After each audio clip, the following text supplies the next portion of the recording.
Preciso me posicionar sobre a intervenção do STF no CFM. A nossa visão é de que é inaceitável qualquer tipo de interferência. O Conselho Federal de Medicina, quando vislumbra uma perspectiva de não cumprimento do Código de Ética, tem obrigação de avaliar. E ele mandou que um conselho local fizesse uma sindicância, o que é uma obrigação pelo Código de Ética. Se nós tivermos o STF interferindo em condutas que são tomadas dentro da ética médica, nós não teremos como defendê-la. E é justamente por isso que o Sindicato Médico e eu pessoalmente defendemos que o Conselho Federal tenha autonomia para decidir quem e quando cobrar a ética médica. É justamente por isso que nesse momento defender as entidades, especialmente o CFM, é defender você, meu colega médico. E papai tá bonitão, nós tamo naquele pique. O papai chegou, o papai chegou.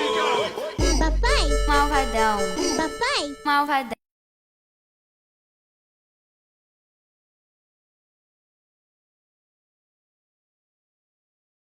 Good morning.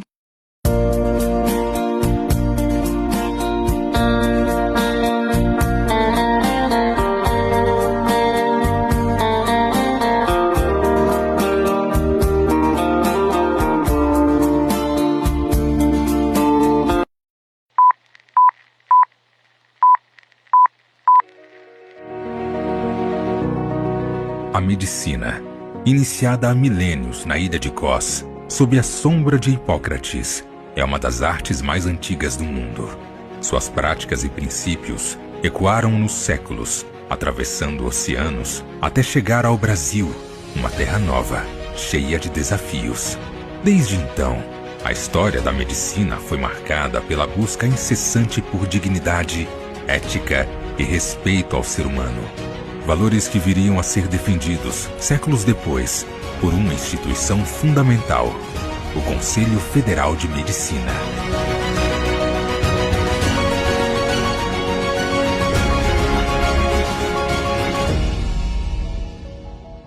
Em 1924, no primeiro Congresso Brasileiro de Estudantes, surgiu a proposta de uma comissão de ética profissional, com apoio da Academia Nacional de Medicina. Apesar de não se concretizar, a ideia ganhou força nos anos seguintes.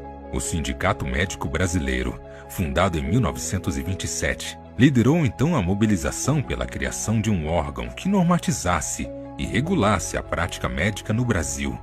A primeira lei brasileira que previu a criação dos Conselhos de Medicina foi sancionada em 1945 pelo então presidente Getúlio Vargas, estabelecendo as bases para a regulamentação da profissão. Foi através desta lei que a existência do CFM passou a ser vista com maior realidade, sendo o ato embrionário para o surgimento do CFM.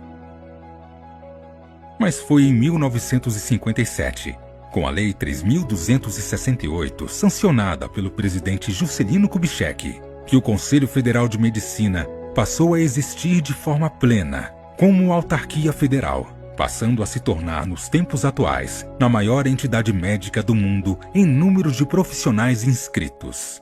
Para que nós possamos ter um conselho sólido, nós temos que fazer resoluções que protejam a sociedade brasileira. Se alguém pensa que o conselho é um órgão de proteção do médico, não. Ele é de proteção da sociedade brasileira. Ao longo das décadas, o Brasil viveu transformações profundas.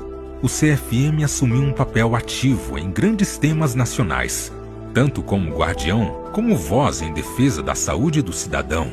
Participou dos debates da criação do SUS. Colaborou para políticas como o Programa Nacional de Imunizações, PNI, e o fortalecimento das especialidades médicas. O papel fiscalizador e normativo do CFM ficou ainda mais evidente a partir dos anos 1990 e 2000. A discussão sobre o ato médico foi um dos projetos de maior importância que o Senado da República pôde discutir naquela legislatura. Na pandemia, o Conselho respondeu com rapidez, regulamentando consultas virtuais e garantindo segurança jurídica e ética na maior crise sanitária em um século. A Covid foi uma das maiores catástrofes sanitárias da história da humanidade, particularmente no Brasil. Foram 700 mil brasileiros mortos.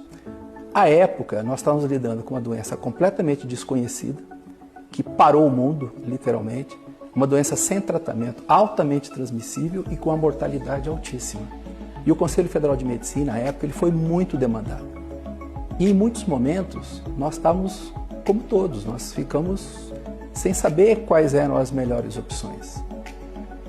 Discutimos muito e publicamos o parecer 4 de 2020, em que nós atribuímos ao médico a sua responsabilidade dentro da sua autonomia de tratar o seu paciente, no caso concreto, ou seja, aquele paciente que estava em frente do médico, da melhor maneira possível. Foi um período muito difícil. E o Conselho Federal de Medicina, ele se fixou num pilar sagrado da medicina hipocrática, né, que é a autonomia do médico. Então, a época foi dificílima, eu repito, porque todo mundo dava opinião. Juízes dando opinião, promotores dando opinião, a imprensa dando opinião. E o Conselho Federal de Medicina, ele não tem como retroagir. O Conselho Federal de Medicina, ele tem sempre que estar como objetivo a boa assistência médica à população. A maior preocupação do Conselho Federal de Medicina é com a abertura indiscriminada de escolas médicas. Por isso surgiu, no caso, em minha ideia, no ano de 2004, num projeto de lei do Senado de número 2017, quando eu apresentei a necessidade do exame de proficiência para aqueles que formassem na função médica. O brasileiro e o cidadão têm direito a uma boa medicina. E a boa medicina passa por bons médicos. E bons médicos demandam uma avaliação do seu conhecimento, do seu preparo para o exercício desse verdadeiro sacerdócio. O médico é aquele que exerce a profissão, na minha opinião, que mais se aproxima de Deus, porque ele garante a vida, ele preserva a vida, ele salva vidas, ele muda perspectivas, ele dá esperança para o paciente. Preservando o nosso direito e cuidando da qualidade da formação médica, prestar um serviço de maior qualidade à sociedade brasileira. A trajetória do CFM também é marcada por seu papel judicante e de fiscalização, garantindo a ética e a qualidade no exercício da medicina. Sua articulação com os poderes do Estado ajudou a estruturar não apenas as regras da profissão, mas os próprios caminhos da democracia e das políticas de saúde. Hoje, o Brasil conta com mais de 670 mil médicos, de perfis variados, de todas as idades, de todos os cantos. O Conselho Federal de Medicina tem a missão de construir pontes entre gerações, entre tradição e inovação, entre ética e tecnologia. Do pioneirismo da Ilha de Cós às novas fronteiras digitais, o CFM segue vigilante, comprometido, reconhecendo que a defesa da vida é a essência permanente da profissão. O Conselho Federal de Medicina é parte indissociável da história do Brasil e da história de cada brasileiro. São 80 anos de luta, inovação, vigilância e reinvenção, protegendo princípios e defendendo a vida. O CFM olha para o futuro sem perder de vista o passado, pronto para construir, ao lado de médicos e pacientes, mais capítulos de uma das mais belas histórias do país. A história da medicina brasileira.